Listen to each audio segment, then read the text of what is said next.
Hey there, welcome to another episode of my trucking vlog. And I'm just giving you an update on a couple things. But first, I want to tell you that the episode that I'm going to do after this one it's going to be all about company driver versus lease operator and which one might be best for you, because I have accumulated enough information by experimenting with both being a company driver and being a lease operator enough to actually make up my own personal mind, to make up my own dang mind on which path is better for me.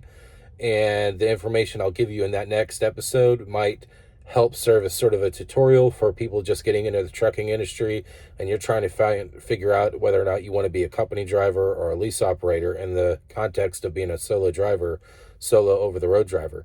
So that'll be my next episode. This episode, I'm just going to give you an update on my path of becoming a trucker, what I've experienced so far, and what's going on now.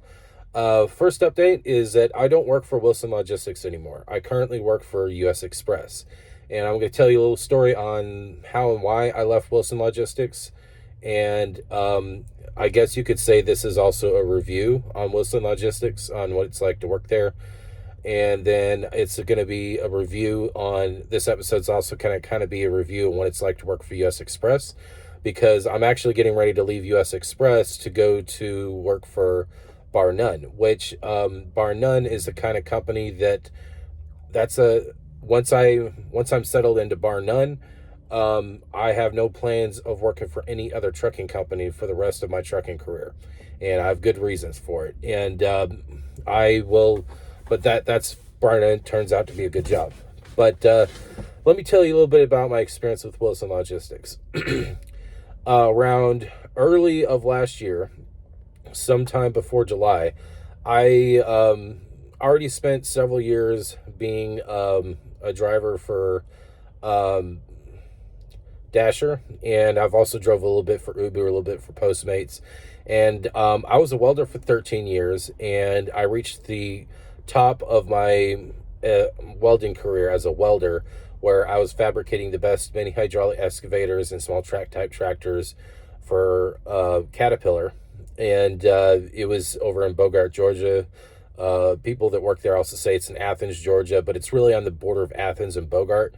Technically it's in Bogart, but everyone says it's in Athens, Georgia. And that was sort of like the best that I can do as a welder for me, where I was doing MIG welding, and I was fabricating the D3 through D5 series track type tractors, which are like bulldozers. And some of the bulldozers that I built were called LGPs, which were AccuGrades. It's a type of bulldozer that instead of having a big bucket on the front, it has a big blade on the front, and it's meant to grade out a piece of land, flatten out a piece of land. But the AccuGrade ones are really special because they're designed to hook up to a satellite in space, and it gives them, and there's some kind of autopilot feature on there so that when it grades out a piece of land, it has a 4 millimeter margin of error. And the most common LGP that I did was called the D5 LGP. That was like my favorite tractor that I built there. I also built small excavator, mini hydraulic excavators there as well.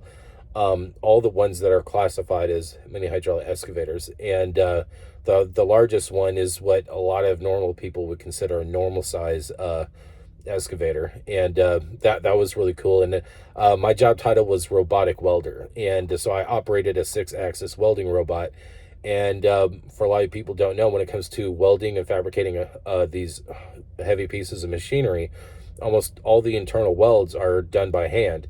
And most of the external welds that you would see are actually done by robots. And it's really cool. And I was really proud of that career. I was making $22 an hour.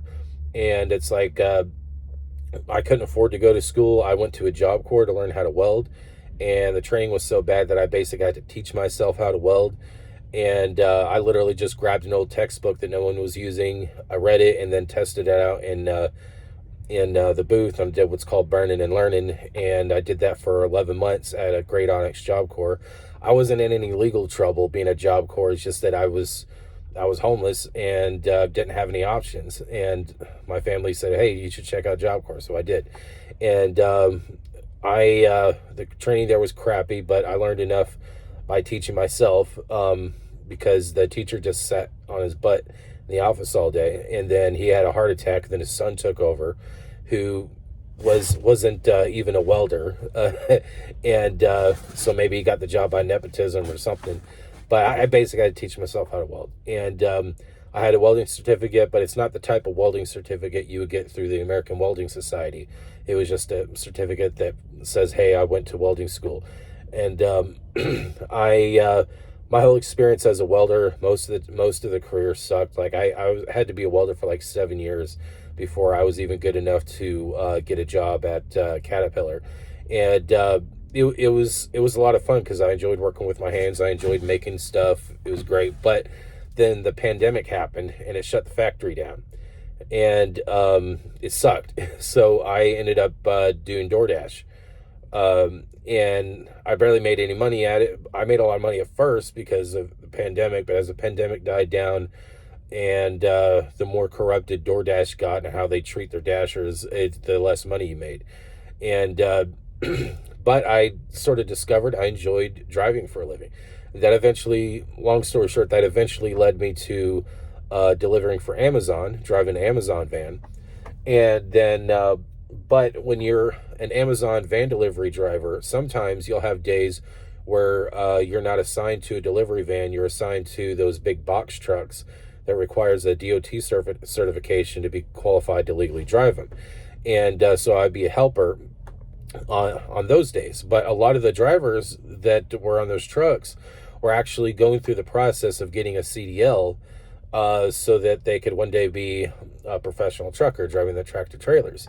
And it was through them I learned a lot about the industry and like how much money you could really make. And I was like, and by this time I already spent like 10 months in Mexico, or yeah, 10 months to almost a year in Mexico. Memory's kind of blurry of how long I actually stayed down there. It was probably 10 months.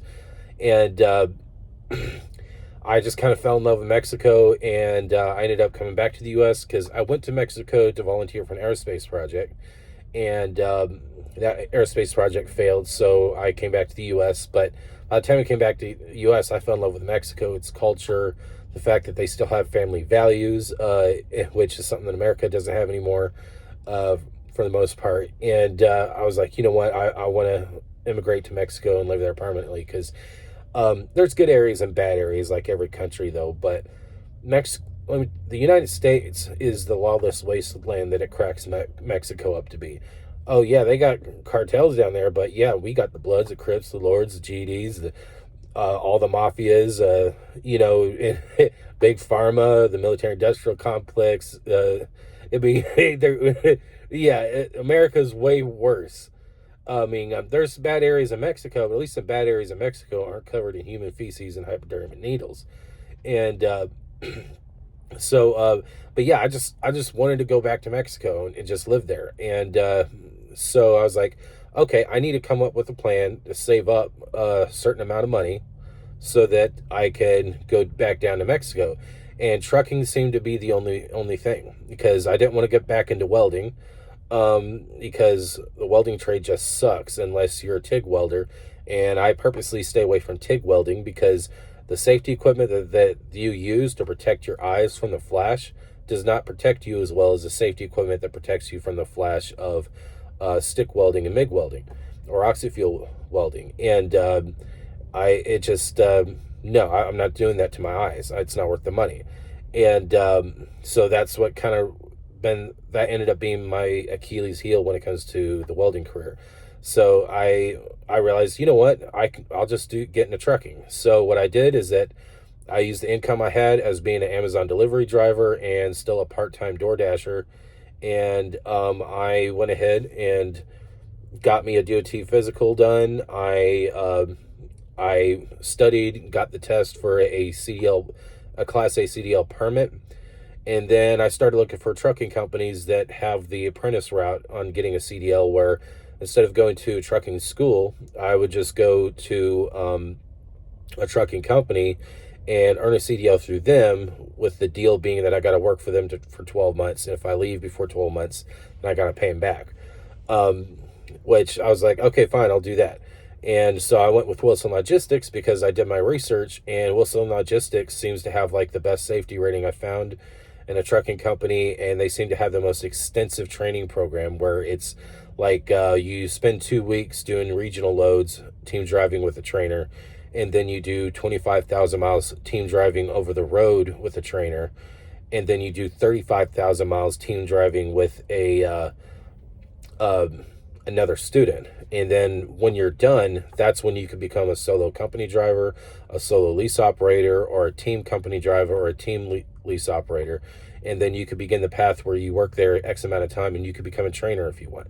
And this seemed to be like the best avenue for me because of the most extensive training. I think, okay, it's got a longer training phase, which means I'll learn more stuff, be a better driver in the long run, etc. So I went with Wilson Logistics. And after the 2 weeks of like regional driving, that's when I took my welding test and I got my CDL through them. I got all my paperwork done. And the journey from, just starting to study for the written test for the CDL permit to the time I actually got my CDL, which was towards the end of November last year, that took me about 9.5 months. And one of the reasons it took so long is that when I took my DOT physical, it turned out that they determined that I was at risk for sleep apnea. And so I had to do a sleep study test and found out I did have sleep apnea. Then I had to actually get a CPAP machine and get it running, which required a second sleep study. And I had to pay for all that out of pocket. And to get all that done, and just to get the DOT certificate, and which is separate from getting the Class A permit. But that's one of the reasons why it took 9.5 months. And I'm glad it did that because now that I use a CPAP machine, my quality of sleep is freaking amazing. Like 6 hours between me using a CPAP machine and using melatonin supplements, 6 hours of sleep feels like 12 hours of sleep. It's amazing. I feel like a different person. And but anyway, I went ahead and got my CDL. But here comes my review with Wilson Logistics. If you're thinking about becoming a trucker, thinking about earning a CDL, do not do the apprentice route. Save up the money, go into student loan debt if you have to, and go to a trucking school and get training that way. I'm telling you that because you'll be a safer driver in the long run. Because it turns out that 99.999% of these trucking jobs out here that has the apprentice route, they half-ass their training. And I'll tell you just how bad my training was at Wilson Logistics. My training at Wilson Logistics was so bad, it almost got me killed. And this is no exaggeration. So stay the hell away from Wilson Logistics if you're just getting into the industry. If you're already an experienced driver and you want to work for Wilson Logistics, great, that's fine. But I'm saying is that if you're just getting into it like I did, don't do it because their training could possibly get you killed. And I'm going to tell you why. When I did the 2 weeks of I did 2 weeks of regional driving training where I'm just driving back and forth between doing drop and hooks between one distribution center to another. It was called craft training because they had a contract with Craft. Yeah, you're doing what's called reefer loads. All the loads you do, you're working for Wilson Logistics, but all your loads are for Prime because Wilson Logistics has a partnership with Prime that seems to be very successful for Wilson Logistics, and congrats to that company for that. And but here's the problem: is that when I was doing my 2 weeks of training, just doing regional driving, which was to prepare me for the road test to get the CDL. My trainer did the bare minimum of teaching me anything. And there was dangers about that that led to an accident that I had where I didn't know how to turn wide enough. I didn't know what turning too wide looks like, and I didn't know what not turning wide enough looks like from the perspective of the driver's seat. And that was a problem. And I had to do a trial and error. Because this dude wouldn't tell me, hey, you're turning too wide, or hey, you're turning too tight. And there's one time where I did a slow turn, a very tight corner, and I sideswiped a pole. And this dude looked at the mirror, looked at the pole, and slowly watched me hit it at 5 miles an hour. Didn't say a damn thing. And he says, oh man, you just sideswiped that pole. And I was like, dude, why didn't you say anything? He says, I'm not going to hold your hand, blah, blah, blah. And it's like, dude, that's called training someone. I'm new to this. And I had a whole argument. I told him, says, look, man, is that if you take someone who's never seen shoes in his life and you tell him to walk into the shoe store and find a pair of shoes, if he doesn't know what shoes look like, he's going to come out and says, I haven't found his shoes. I don't know what they look like. And then you get on to him for, being stupid or saying, hey, I got to hold your hand, blah, blah, blah.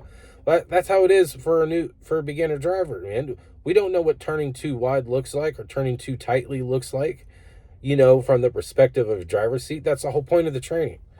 And I actually talked to the safety director at Wilson Logistics, and I told him about this because he had to inspect it with inspect the side of the trailer with a flashlight. And if there was one scratch on that, I would have lost my job opportunity with Wilson Logistics. Would have lost my opportunity to earn a CDL. I got lucky, and no damage was done. All right. You know what they did after I reported him? The safety director was on my side. He says, yeah, that shouldn't have happened. Blah, blah, blah. You're in the right, And I asked for a different trainer, but they didn't have enough trainers available to put me with another trainer. So I was stuck with this guy. And this guy would also be watching sports on his phone while he's riding with me instead of training me. And he would cover up his phone with a clipboard so that the safety camera wouldn't catch him being on his phone while he's supposed to be training me. I reported that.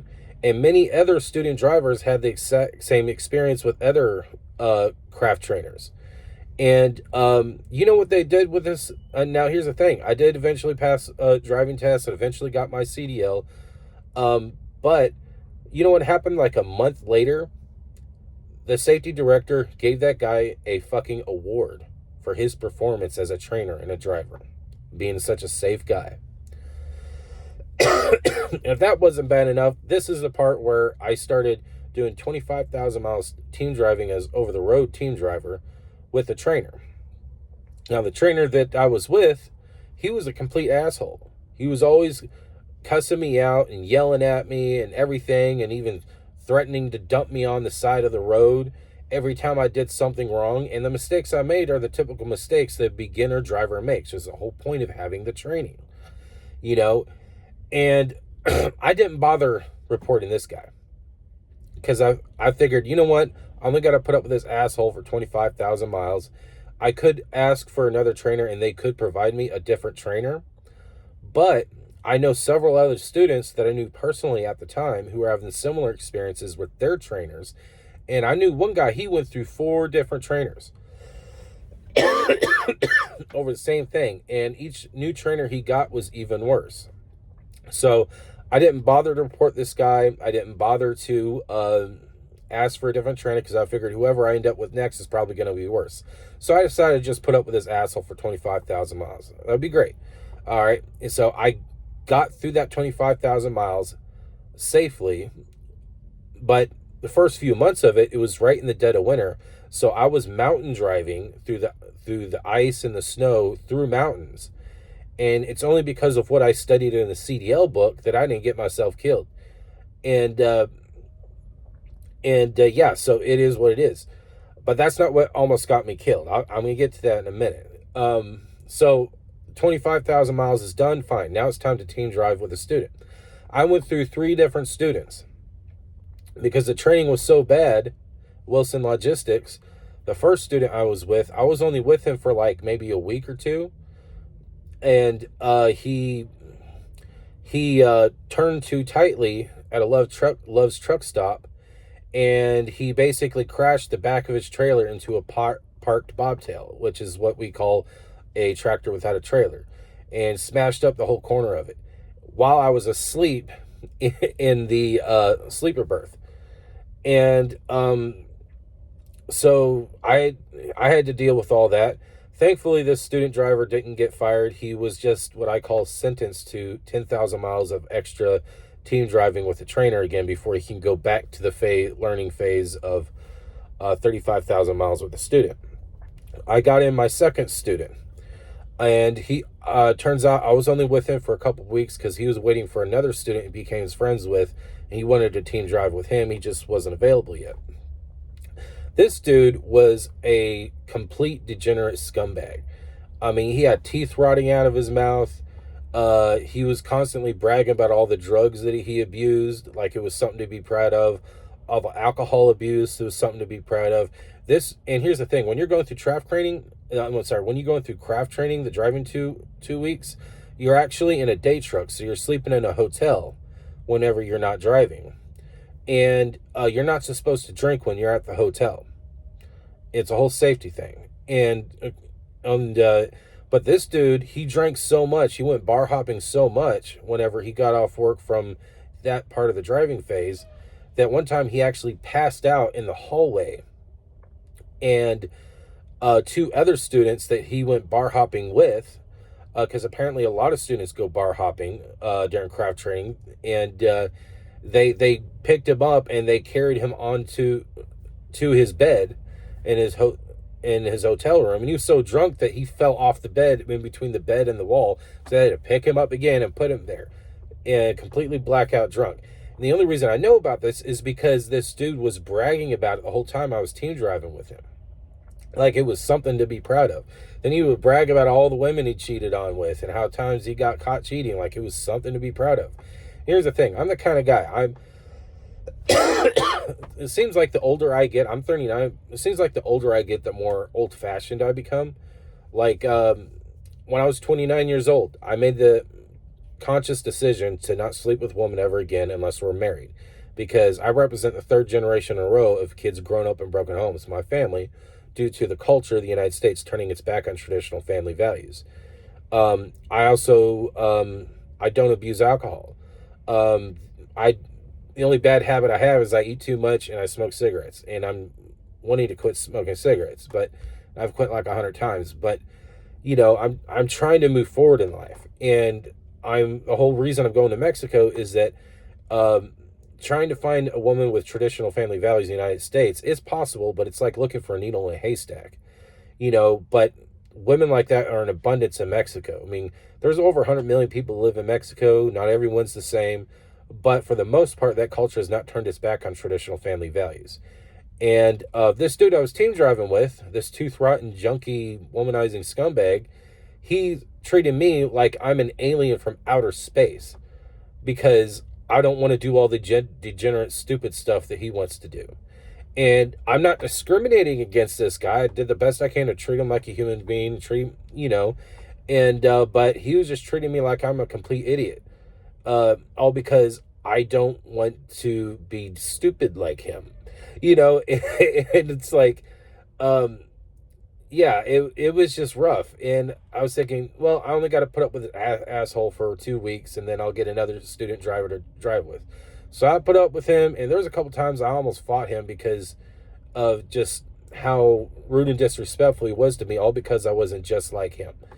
And but the third student I got team drove with, I think he was like a Caribbean dude or something, and he was actually cool. And he was a really good guy, really good driver. And I asked him, like, dude, how are you such a good driver? And then he explained to me that he went to a trucking school and got a CDL, and then went to Wilson Logistics as his first job. And I was like, oh wow, okay. So if I had to do all this all over again, I would have bit the bullet, went to student loan debt, and went to trucking school. And because this guy showed me how good of a driver he became on every aspect of doing the job, because he went to school first instead of doing the apprentice route. And he was a fantastic driver. And so I finished off my last bit of my 35,000 miles with him, and it was a positive experience with him.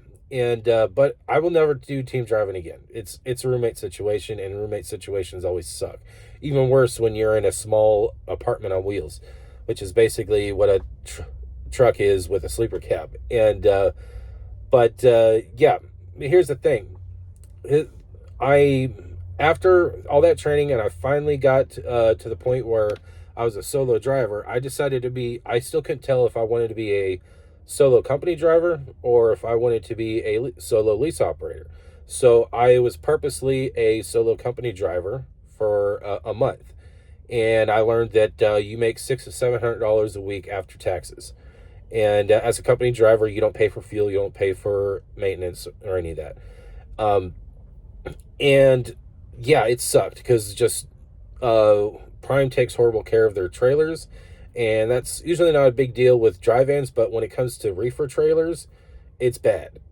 And um, I spent a lot of time just waiting, just in and out of a shop, having to get trailers fixed and all that stuff. And it got to a point where whenever ABS light came on, I just didn't report it because I knew what would happen. It's usually just a dirty ABS sensor, and it was rough. And then when I got to lease operating, I was I had lease operators swear up and down that I'll make $1,500 to $2,000 or more a week after taxes and expenses. Even my own fleet manager was telling me that. Well, it just so happened that I was making only $300 more a week. And it's a 1099 form, which means I had to manually set aside money in a separate account to manually pay my taxes next year because it's a 1099 form. And I was like, okay, that's fine. It's all right, but I never got to that. I mean, there's been a couple times when after taxes and expenses, I would maybe have $1,200 left over. And that was a really good week. But it was really only $200 to $300 more a week than it was lease operating. So that was a total lie, and I was pissed off. And there's no breakdown pay, whether you're a company driver or lease operator. There is with US Express. And finally, there was this thing that I was trained improperly to do. When you're doing drop and hooks, you're basically bringing an empty trailer to a distribution center, and you're picking up an already loaded trailer that already has a seal on the back. And I was taught specifically by my trainer that if the trailer's already got a seal on the back, you do not break that seal. All right. If it's a situation where they want you to put a seal on it, they give you a seal and you put it on it, then you check the load to see if it needs what's called load locks. It's these things you put in there to keep the load from shifting. So I followed my training, and it just so happened that I picked up a load, and this ended up being my last load with Wilson Logistics. And I delivered it somewhere in Florida. It was at a Walmart distribution center, and the it was one of those loads where it needed load locks in the back. And that's usually the responsibility of the shipper to put those load locks in, or so I thought. Now, you do have a rack on the back of your tractor where you can hold up to 4 load locks. And so I was fully loaded with load locks if this trailer needed some load locks put in there. But I was taught to leave the seal alone. So when I was in the process of docking to a dock at a Walmart distribution center for this load, I was hauling a load of frozen meat, of a bunch of pallets of frozen meat, like 20 pallets, I think. And when I opened the door, when I broke the seal and opened the door, I had a pallet of meat almost fall out, and it almost fell on me. And if I didn't dodge at just the right time, I'd be dead and not be making this video right now. And so that pallet fell all over the floor. And then I did what I was supposed to do. I followed procedure. I let people there at the DC know what's going on. I had to clean up the mess, and then take all that meat, put it to the side, dock, and then when I'm done docking, take all that meat back in, put it back in the trailer, and dispose of it after delivery. And then when I communicated with claims to let them know what's going on, they told me that somewhere in the fine print of all the instructions they give me that I was supposed to check to see if it needs load locks. That apparently the procedure is that whenever I pick up a loaded trailer at a customer, they already got a seal on it, that every single time I'm supposed to make the shipper break the seal so that they're the ones breaking the seal so that I can open up and check to see if it needs load locks. If I knew that I was supposed to do that, this scenario wouldn't have happened. But I was literally trained to do the opposite of that. And claims was telling me that I was going to have to pay $1,000 out of pocket.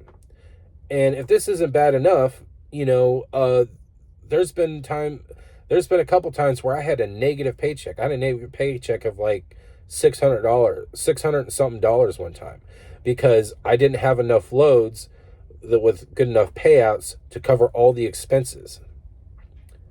And that doesn't even include the $300 something dollars worth of taxes that I would owe on top of that. So it was more like a negative $900 to $1,000 paycheck, to be realistic. And that really pissed me off, because now there's nothing more soul crushing than working your ass off and driving your ass off, and only for a whole week, only to not get paid for it, and owe almost $1,000 over it. That sucked. And I was told I was going to be making $1,500 to $2,000 plus a week after taxes and expenses by everyone at Wilson Logistics, by the lease operators there. Even my own trainer was swearing up and down, I'll make $100,000 in profit in the first 12 months of me being a lease operator, as long as I'm not the kind of guy who wants to go home all the time. And yeah, it turned out to all be bullshit. And that wasn't bad enough. The person in claims was talking down to me and literally calling me lazy over the phone for not checking to see if there needs load locks. And I tried to tell her, so look, I was trained to do the opposite of that. I was following my training. So here I am being treated like shit, being accused of being lazy after working my ass off and almost getting killed, all because the training at Wilson Logistics is that bad. All right. And I finally had a conversation over the phone with the safety director of Wilson Logistics. It turned out to be, turns out they got a new safety director.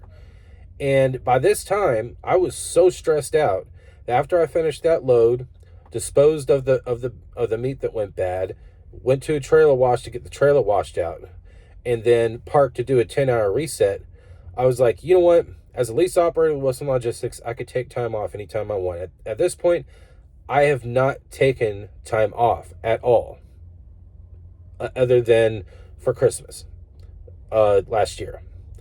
And so I decided to take time off, take 3 days off, because I was so stressed out and so pissed off over this, over the fact that I'm probably gonna have to pay $1,000 in damages over something that wasn't even my fault, that I didn't feel safe to drive because I was so stressed out. And so I had the time off approved, and it was through that time that I finally got a call from the safety director, and he told me that he did an investigation, and he found out that I really was not trained properly. It turns out the entire dispatch team, both day shift and night shift, was completely oblivious that it's the responsibility of the driver to make the shipper break the seal to see if it needs load locks. And he apologized, and he said because of this, because he says, look, I apologize, we failed you on this, we're going to eat the costs of this. And I was like, all right, that's fine, but I'm quitting this fucking job. It says, because also too, during this whole time, you know, I'm going through my complete rookie phase. So I'm calling up dispatch all the time, asking stupid questions like, how do I do this? How do I do that? How do I do this kind of paperwork? Blah, blah, blah. Because my training was that bad. And the people there at dispatch do not have the patience for rookie drivers. And you know, and Nikki, who's my fleet manager, was the only one who treated me like a human fucking being. Maybe a couple other people, but so basically the whole dispatch team got their asses chewed out over this because they didn't know about it either. A lot of people got their asses chewed out. And then when I told the safety director about what happened at craft training, he told me that that was a different safety director, and it turns out that he got caught not recording a lot of safety stuff. And turns out this new safety director, this was the asshole that actually gave my craft trainer the award for being such a great driver. And he's telling me that he didn't know that he was being that he was that lazy of a trainer because my report was never recorded. He said it was one of the reasons why the old safety director got fired, and he's the new safety director now. So it's like, oh wow, okay, so this is one of those things where they magically improve when I'm ready to quit the job, you know. So I'm like, I'm not buying any of that bullshit. So for all I know, this is them covering their asses. So at this point, I have zero trust for Wilson Logistics. So I said, look, I'm leaving you guys to go work for another trucking company. And I told him, so I don't like the way I'm being treated here. And I said, after this and also too, after this incident, man, like, every time someone answered the phone at Wilson Logistics, and they realize that it's me, Paul, because the procedures always have to tell them my name and my truck number. I literally hear them over the phone going, oh, okay, what do you want, Paul? What is it now? And they're just completely rude to me. And I was like, man, fuck you guys. So they're mad at me over something that wasn't even my fault. Oh, because they got in trouble over this safety incident. And so now here I am. I'm like treated like an outcast, all because I'm just trying to work my ass off and trying to learn how to be a damn trucker.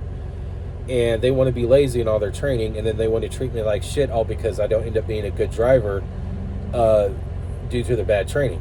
And but I eventually became a good driver in the long run anyway, despite them.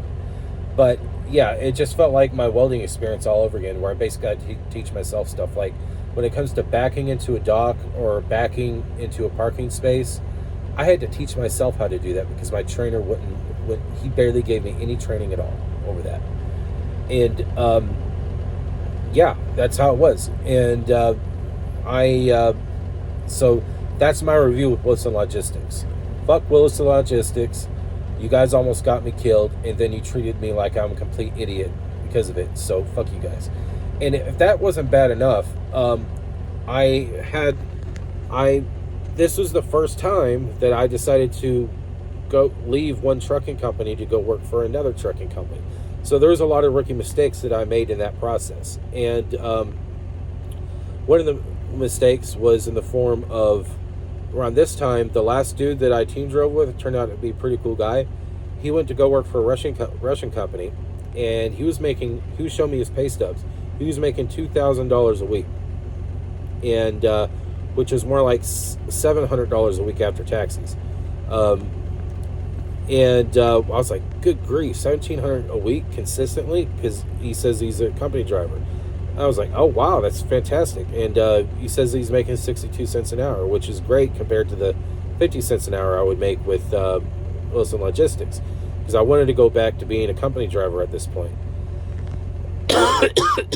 So I filled out the application with that trucking company, and they said they were going to hire me and everything, and they just had to wait for some things to be approved. So I was like, all right, you know what? It's been 3 days since I parked this truck. I feel like my state of mind's calmed down enough for me to safely drive. So I decided to deadhead all the way from Jacksonville, Florida, where I was parked, to Springfield, Missouri. And just as I'm just a few hours away from Springfield, Missouri, and I'm pulled over in a rest area to use the bathroom, I get a call from this Russian trucking company. I can't even remember the name anymore. And they tell me that they're not going to hire me because they require 3 years experience. I'm like, what the fuck, man? You have a buddy of mine who's working for you right now, the guy who you know personally. He's got the exact same amount of experience I do, and he's working for you right now. So what's the real reason? And then they just started mumbling, and they wouldn't give me a clear answer. I was like, all right, fuck you guys. I'll just laugh my way to the next trucking job lead with my Class A CDL and my DOT certificate, my clean record. And I was like, and so that's exactly what I did. I ended up going to applying for a job for Bar None. And at this point, by the time I filled out my application for Bar None, I already turned in my truck and trailer in Springfield, Missouri, and then I bought a plane ticket and I flew to Martinsburg, West Virginia, and I was staying at my sister's house for a couple weeks while I'm waiting to go with Bar None. Then Bar None decided to not count my first 2 months experience because they require 9 months experience minimum. They decided to not count my first 2 months experience because the first month was regional driving, the second month was only half a month because of Christmas, and they said that if I just, and what's weird is that they kind of would count December, but they said that they're only counting from January 2025 till present, And so basically, I learned that if I stayed with Wilson Logistics just one more month, then I would have gotten the job at Barnett. That was my mistake, but if I had to do it all over again, I still would have left Wilson Logistics immediately, because at this point, I just didn't feel safe working for Wilson anymore. It was just too stressful for me. And so what I did is I ended up getting a job with US Express. And let me put this phone down. All right. Now, let me tell you a little bit about US Express, because I've been with them for a month and a half, and I'm leaving them too. But it's not for bad reasons. US Express, I'm no longer doing reefer loads. I'm doing what's called dry van loads.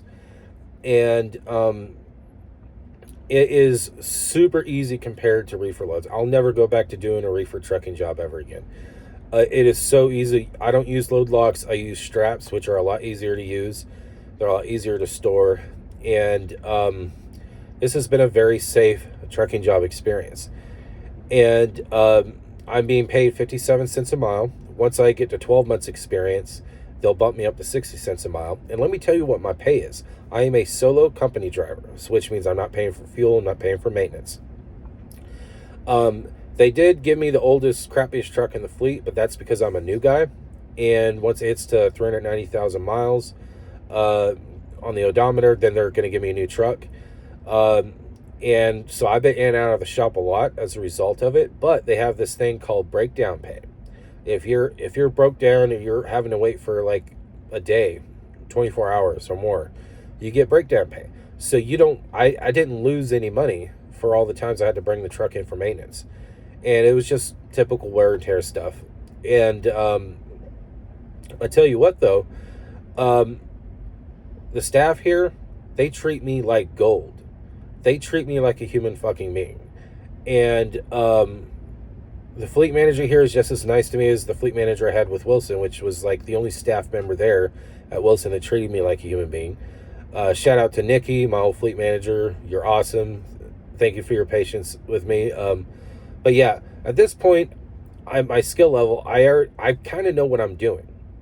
And I was still struggling, though, with 45-degree backing into a parking spot. And when I did the driving test here, I failed that. But they let me take it again. And the second time I took it, the dude who was testing me, it was me and someone else that failed it during orientation. He actually gave me a lesson. And it turns out that due to me being forced to train myself on how to fucking back, I developed a horrible habit.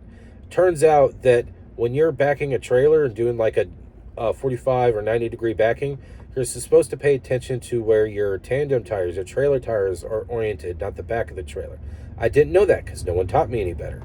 But once he got that through my head, 45-degree, 90-degree backing into a backing space became so easy that the tester let me do it several times in a row just for practice, and it went from being the hardest thing ever to now it is super easy. It has completely changed the game on how I back into docks and back into parking spaces between trailers, all because a tester here, who his job was to test me, not even train me, took 45 minutes out of his day and taught me how to back properly. And now I learned more in 45 minutes from this guy backing than all the thousands of miles of training that I had with Wilson. And now doing 45-degree and 90-degree backing is now fun for me because it is so easy. And all I had to do was just pay attention to my trailer tires, not the back of my trailer. And that's just how awesome people are here at US Express. And let me tell you about my income here. After taxes, consistently, it's been $1,000 to $1,300 after taxes, compared to the $600 to $700 I make after taxes as a company driver for Wilson Logistics. And yeah, and here's a cooler thing: if you have 3 or 6 months worth of experience as a trucker, you get a job at U.S. Express. They got their own trucking school, and which is kind of cool. So just putting that out there. And you're probably thinking, well, why are you leaving U.S. Express then? Well, it's because I finally finished gaining enough experience here to qualify for Bar None. And with Bar None, I'll go from 57 cents a mile that I'm making right now, which is $1,000 to $1,300 after taxes, to who knows how much it's going to be, because they're going to be it's dry van loads too, with straps and not load locks, but it's 67 cents a mile. So that's 10 cents more a mile than I'm making right now. And on top of that, I'm planning on getting a hazmat endorsement sometime next year, and they'll bump me up to 70 cents a mile. And any hazmat loads that you do with Bar None, you're not hauling anything that explodes. And that's the whole thing that made me hesitant about getting me a hazmat certification, is that. And but yeah, so I'm fine. So but here's the thing. By the time I started driving for US Express, aside from me overcoming a bad habit when it comes to backing that they cured with just 45 minutes of training, here at US Express, I'm actually at a point now where I actually know what the hell I'm doing as a trucker, and when it comes to navigating and trip planning. So all the rookie mistakes I made in those things, I made with Wilson Logistics. And but here, everyone here treats me like gold. It doesn't matter who answers the phone when I call dispatch or I need tech support with my electronic log device or whatever. Everyone here is very professional, and they're very nice to me, and they make me feel like a human fucking being. And I can't tell you how much I appreciate that. So yeah, and but they don't want to lose me as a driver. They're like, oh man, we don't want to lose you as a driver. And the only thing that I'm critical about with US Express is that as of the 20th of October of 2025, you no longer have split brakes. You can't do split brakes anymore. Basically, there's a bunch of people that abuse split brakes, and they decide to punish everyone here for that. So now no one can do split brakes. That's the only complaint that I have with US Express. And so far, I've been doing a lot of loads since they got rid of split brakes, and it's been fine. It turned out to not be as big of a deal as I thought it was. All I do is that I just trip plan in a certain way to where I'm delivering my load at the beginning of my 11 hours, and I don't have any problems. And so yeah, then they're very good about safety. If you feel like you're too tired to drive, they won't give you shit. They will shut you down until you're not too tired to drive anymore. I'm putting that out there because there are some companies like K&B Transportation that has a reputation of literally driving their drivers to death, and they will pay you 70 cents a mile once you hit 12 months experience. But don't go to K&B Transportation. I never worked for K&B, but I did my own research, and they have been exposed for people on dispatch telling them that they gotta have to drive anyway, even though they feel too tired, or they're gonna fire them. And there's so don't go with K&B. They'll treat you like shit. And it doesn't surprise me that K&B is a reefer job, so I wouldn't work for them anyway. Fuck reefer loads. Shout out to you guys out there that do reefer loads. Much respect to you. That's just something that's not for me. But yeah. So now, I just got off the phone with my Bar None recruiter, and I finished meeting all the qualifications. My application has been accepted. I just got done getting my truck fixed at the shop again, and I'm using home time right now to stay here at the terminal for the rest of the day and tomorrow, because I'm going to do another DOT physical at a place that Bar None is sending me to. And the cool thing about that is that they're paying for it. And after that, they are setting me up to where my orientation date is going to be on November 10th. And so I got about maybe one more week worth of driving loads for US Express before I leave, and they're going to provide me a rental car. And here's the thing though, is that things are just lining up now, because I've reached the level of experience now where everyone wants me to drive for them now. And I feel like I'm no longer a rookie anymore. But from the perspective of someone who's driving for 15 years, I'm still a damn rookie. But I'm just at a point where I feel confident about being a trucker now. Like, I feel like I know what the hell I'm doing, especially since I overcome that last tidbit of learning how to back properly. Yeah, and I could tell you is that they appreciate my work for them here at US Express so much that my fleet manager has worked with me to where I'm leaving this company in such a manner so that if for some reason it doesn't work out at Bar None, I could literally just come right back to US Express.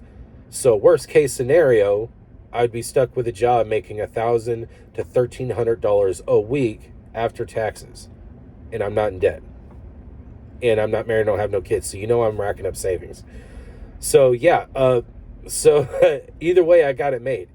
I don't know how Bar None will treat me, but I will leave a review after I've been with Bar None for a few months. And but yeah, that's where I'm at as my trucking career. Is that I've gone from being completely stressed out because of how stressful it is to work for Wilson Logistics to I'm just having the time of my life, working for US Express, because they treat you great. The way they do things here, you're not waiting on another load assignment. I mean, when you're like within 100 miles of delivering your load, you already got another load assignment. So you always got loads to do. But yeah, so stay away from Wilson Logistics. If you take anything away from this video, is that if you're wanting to be a trucker, the greatest advice I can give to you is do not touch the apprentice route with a 10-foot pole. I don't care how good a company says that their training is, it's most likely half-assed. Just go into student loan debt if you have to. Go to trucking school. You'll be a much safer driver, and you won't almost get yourself killed like I did. So yeah, trucking school is worth it. Now, as far as which trucking school is the best, you're going to have to do your own research on that, because I'm past the point of looking for a trucking school. I learned mostly everything the hard way. And so, yeah, but if you go to trucking school, you will learn everything that I've had to learn the hard way. But when it comes to my review of US Express, if you're okay with making 57 cents a mile and $1,000 to $1,300 a week after taxes, and you've got no desire to go even further in your trucking career like the hazmat like I'm getting ready to do, then this might be a fantastic job for you, because it's not too big of a company, not too small of a company. So yeah, it just seems like a great company for someone who's got, 6 months plus experience. So yeah, so I highly recommend US Express, and I'll absolutely come back here if for some reason it don't work out at Bar None. But yeah, so yeah, that's where I'm at right now in my trucking career and on my trucking path. And the cool thing about Bar None is if it works out with Bar None, because of how much more money I'll make, last time I did the math, it might get me to Mexico a year sooner than I've planned financially. So that's all the information I could give you, and I look forward to putting out my next episode, which would be all about company driver versus lease operator and why I decided that company driver is better. So you'll all have a good one.